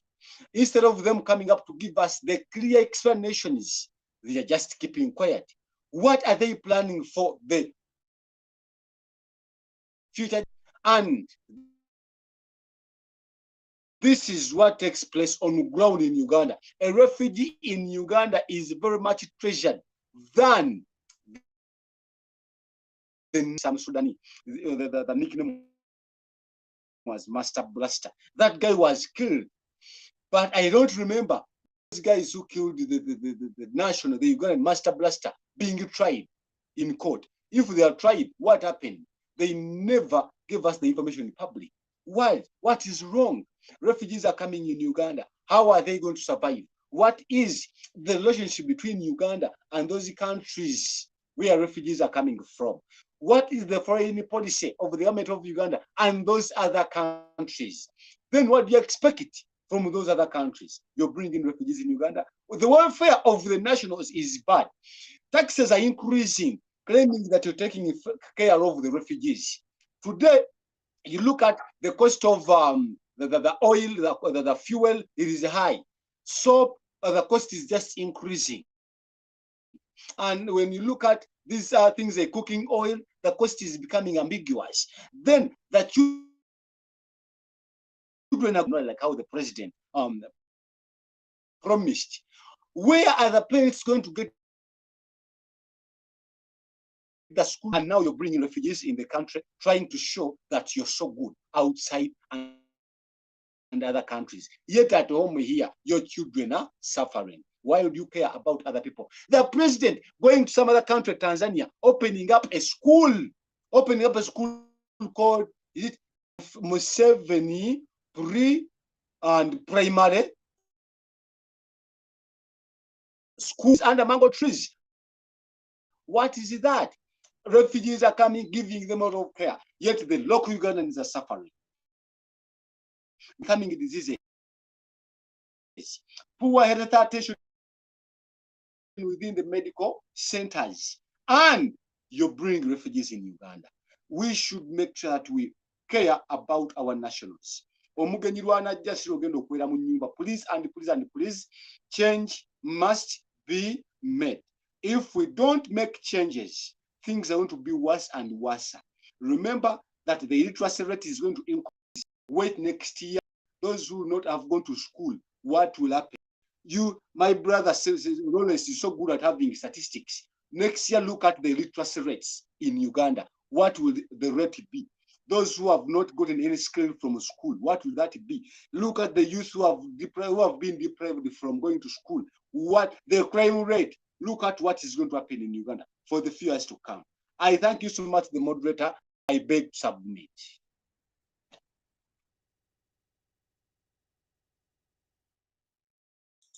Thank you very much, Mr. Chisitu, for wonderful submission and all that insight that you've given to us, out our viewers, and I believe everybody is getting a lot of sense out of that.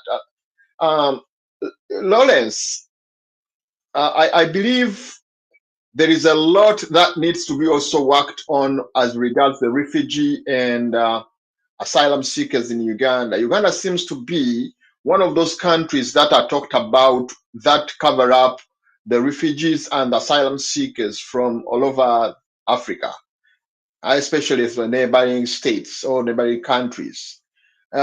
It seems like also there's a lot of violation of human rights when it comes to the refugee and asylum seekers in Uganda. I want you to dig deep into this as well and tell us how does how do the refugees come up and down there? How do they, relate to the human right abuse that we have in Uganda? Well, thank you so much, Dr. Jiko, again, for that question. When it comes to the refugee question for Uganda, it's quite an interesting picture we have. The number of refugees seems to be growing, or rather has been growing steadily, probably at the same rate our economy is growing, or even better. And it's because I think we've monetized asylum seeking in a way, since there are very many agencies out there that are funding nations that are taking up refugees around the world. Now, if you're to look at the refugee distribution kind of chart some 10 years ago, Uganda had about 5% of the refugees globally. That is in 2010. And that's a big percentage, by the way, 5% of the refugees in the world. Put in mind that today the refugee immigration has grown way so much that you have over 200 people who have actually moved around the world to, go to other nations seeking for some kind of livelihood. Now, if you're to look at just the data that our producers just put up there, that shows you the COVID statistics in regards to the refugee settlements in Uganda. So we've had at least 120,000 cases, and of those, we're looking at the refugees that are tested. Out of remember, you have like 1.5 million refugees, but of those, the only ones that have been tested and have been tested are only 31,000. That's the people who fit the criteria of being a refugee. And of those, over 3,000 have tested positive.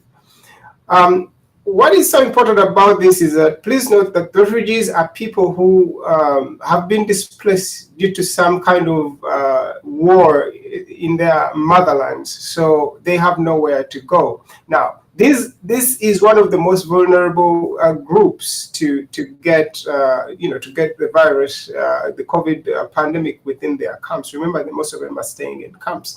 And if you have to look at the countries of origin where most of these are coming from, we have over 60% of those coming from South Sudan. That's about 940,000. That's about 943,000 refugees plus, just in South Sudan. That's a very big percentage. Otherwise, the other refugees are coming from the Democratic Republic of Congo, where right now they're dealing with the ADF, and that number right now is about 500,000 refugees. That's about 500,000. And we have Burundi, Somalia, Rwanda, following down steadily with numbers that are below 100,000. So you can see Uganda is a host to so many nationalities and so many people who have escaped their nations in seek of some peace in more comfortable places like Uganda. And when you look at the distribution of the settlements of most of these refugees, you're seeing most of them, of course, being settled in the northern part of Uganda, and I think mostly the northern part. You can see Yumbe district is housing over 15% of the refugees, and Jumani. Those are the districts that are the extreme top, and I think it's because those are the ones that are closest to the biggest refugee group, which is the South Sudanese, because I think those districts are closer to South Sudan. And In Kampala, Kampala is significant. This is the capital city. You're having about 6% of the refugees settling in Kampala. But the ones that are in Kampala are mostly probably the ones that came in already, mostly the Rwandese. I'm sure most of them are down here. I don't see them going to the northern districts. And in any case, the culture kind of mixes better down in the central area than, in the northern part of Uganda. So that is showing you where most of the refugees are getting settled in the country. Now, looking at the efforts to vaccinate refugees in the country, we've had not so many people vaccinated per se, but looking at the number of refugees who have been vaccinated, they're just about 4,000. Now, remember, I think we've been struggling even to hit the 1 million mark of vaccinations. But of those, this vulnerable group has only accessed just about 4,000, vaccines for people who fit the description of a refugee. There's probably more need for the actors involved to prioritize this, because contact tracing within refugees is not as easy as other people who have more permanent residences and homes. So this is a very vulnerable group that can spread the pandemic, COVID within the population. So they need to be protected and they need to be prioritized even in those, amongst the people who shouldn't really be getting the vaccine crop up amongst them. But it's not that there isn't money. There is money. Just recently, the UNHCR had sought about $900 million to try to fund a COVID emergency program from nations around the world. And I think, nations came in a big way. You had the US contributing over $200 million. You have Unilever and all these big corporations. That's the same thing that the Ugandan corporates were doing just last year. So UNHCR also opened up the same program on a global scene, and you can see so many nations actually contributed. Korea, the Swedish, people did contribute. So there are many groups out there that have actually contributed to this fund. And, us being one of the big destinations for the refugees in the region, I think we stand to be beneficiaries of these funds in order to, be able to take care of this vulnerable group. But you've just seen from the data I just shared that it's only about 5,000 refugees that have actually accessed the vaccine. Now, for a program that has had that big an investment in money, you would think that maybe more is going to be given, maybe prioritized or rather allocated to vaccines, such that it can come in to vaccinate this group, such that it doesn't act as a springboard for the coronavirus to get into the population, because the refugees are harder to monitor and they're harder to keep tabs on, by the way. So they don't have permanent homes in the nation. Most of them are in camps, and you've seen how bad most of those camps are kind of set up.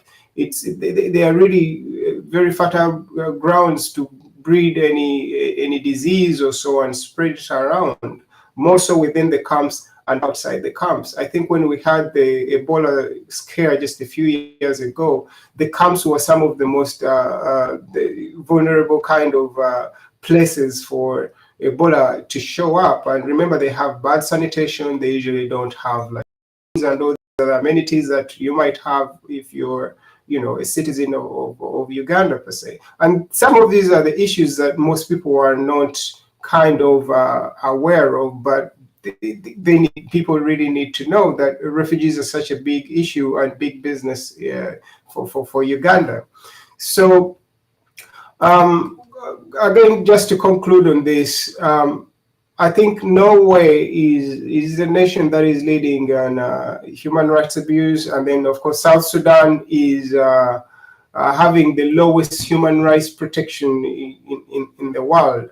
And I just bring this kind of picture to show you that the country with actually the lowest human rights protection score in the world is also the one which is having the highest number of refugees that are in Uganda. So Uganda is kind of managing Sudan's bad habits of not protecting human rights. So they do a bad job on their side. The people end up coming over into our borders. South Sudan has the lowest score in human rights protection. Of course, even Egypt, you know what has just happened down there. It has the worst human law. That one is a different category. Egypt just has the worst human rights laws, but South Sudan, it's in protection of human rights. They're the lowest. And when it comes to Uganda, they're the people who are having the highest number of refugees.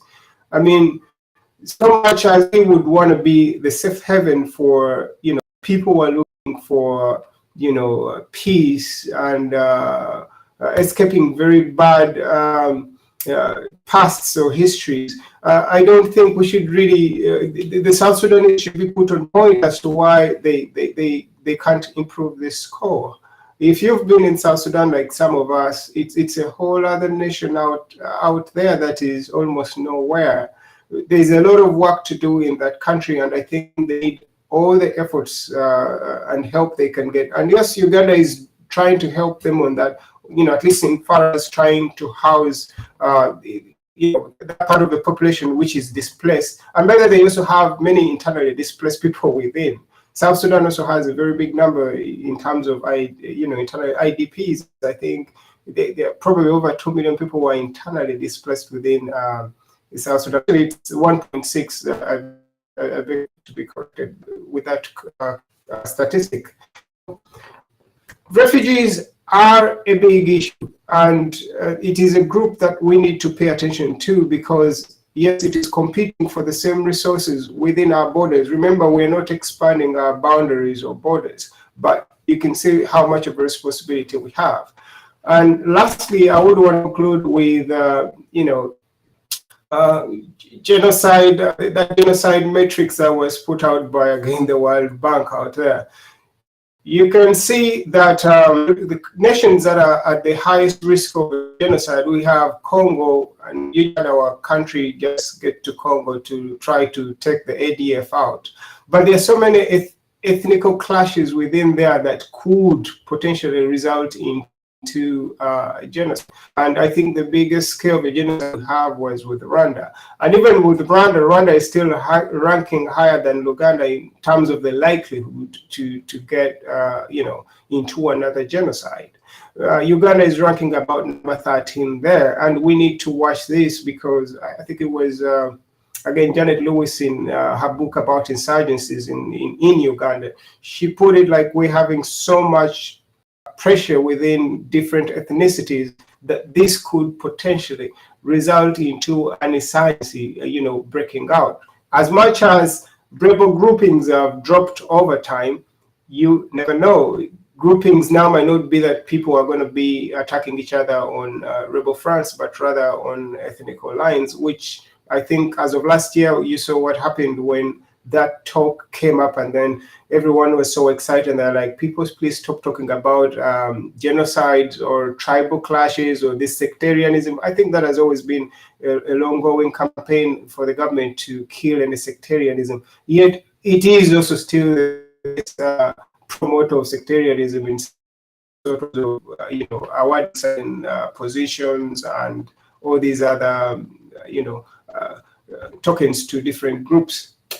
On that note, I think I would beg to submit on the issue of refugees. Thank you so much.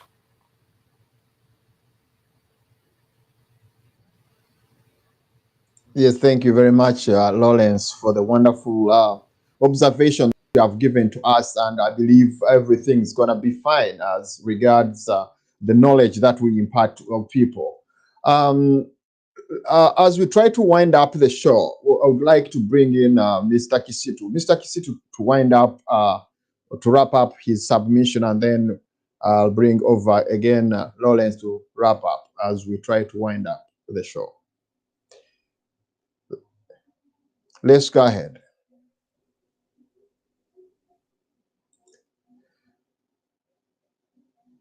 Mr. Chisitu, can you wrap up your submission, please? Go ahead, Kizit. Give him.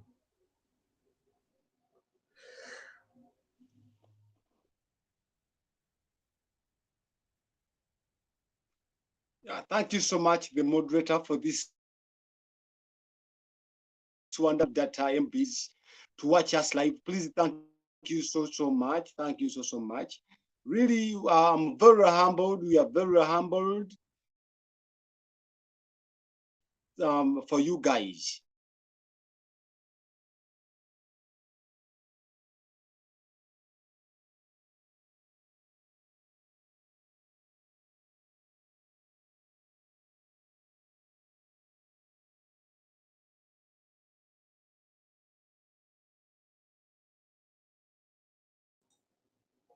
Thank you very much, Mr. Chisitu. Thank you very much. Let me bring in Lawrence as well to bring in some.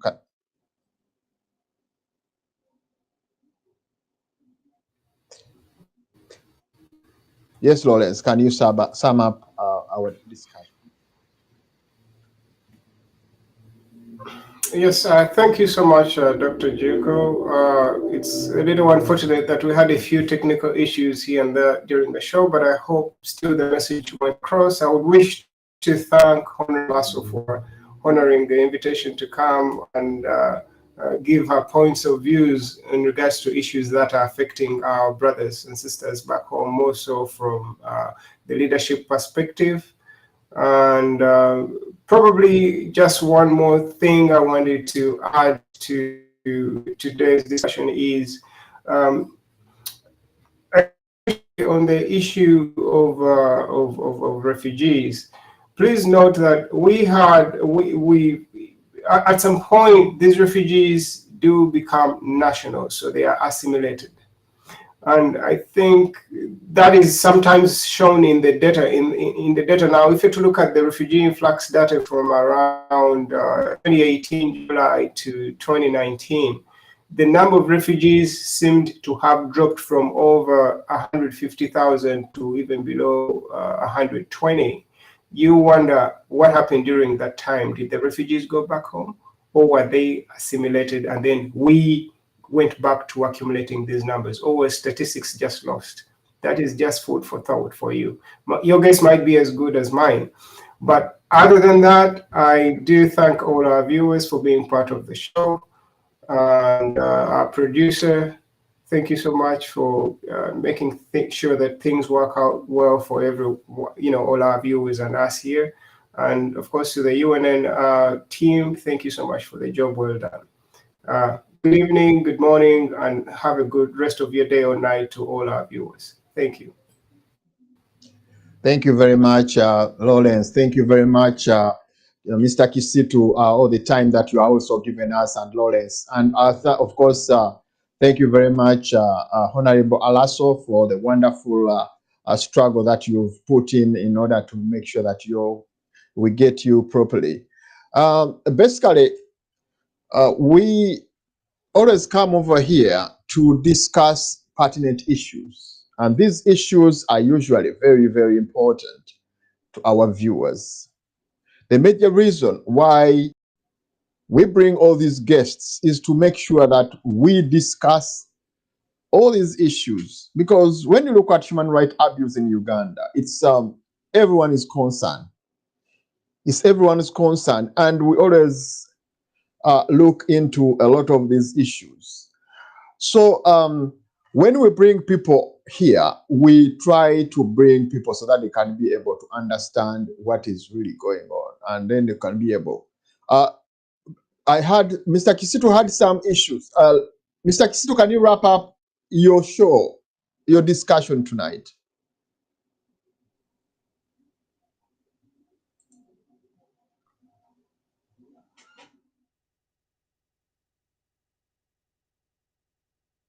Yeah, thank you so much. Thank you so much, the moderator. Our viewers, I'm so much grateful.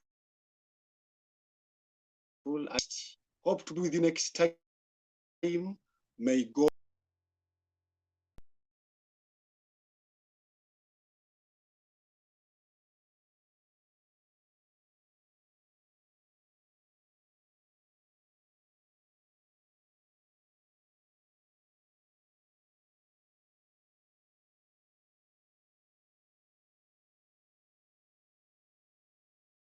It's everyone's role to participate in this wonderful discussion so that we can have the best out of our country.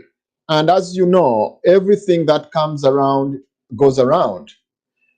We need to have an effort of everyone. Everyone is important here because human rights abuse is our own concern. If anything goes wrong to ourselves, it will escalate even and extend all the repercussion to our neighbors. And this is the reason why we have all these refugees that you're talking about.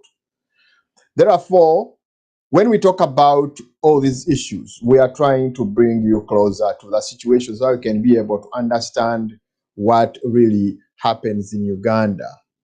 When you look at Ugandan army went to Congo, and that was without the approval of the parliament. But when you look at the gruesome pictures that came from Congo, the artillery that the army sent, which killed a lot of people that we cannot run here, is very absurd. All these are extension of human rights abuse. And at the end, Uganda is always going to suffer because the taxpayers' money will be spent on a lot of issues which really do not matter. Like, for example, when Congo sued Uganda over the violation of the space and the violation of stealing their property. It's Uganda that is to pay. The taxpayers are the ones to pay.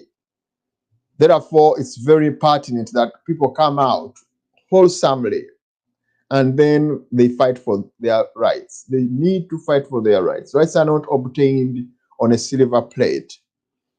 We thank you very much, our viewers, for this wonderful participation and buying data, come over and discuss or listen to what we discuss. It is always very, very important.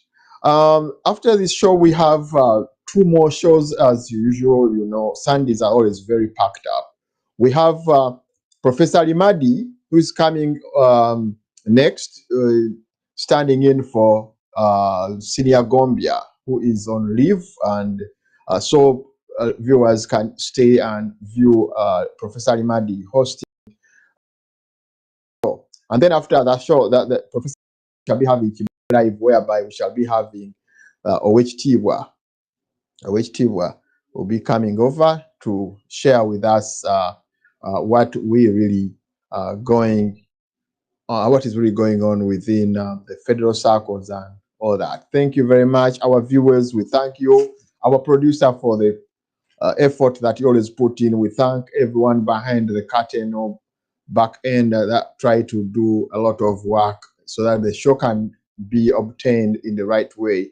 And also, I always thank our viewers on all channels that we always proud of you and always be ready to serve you. Thank you very much. Have a blessed day, blessed week, and a blessed night.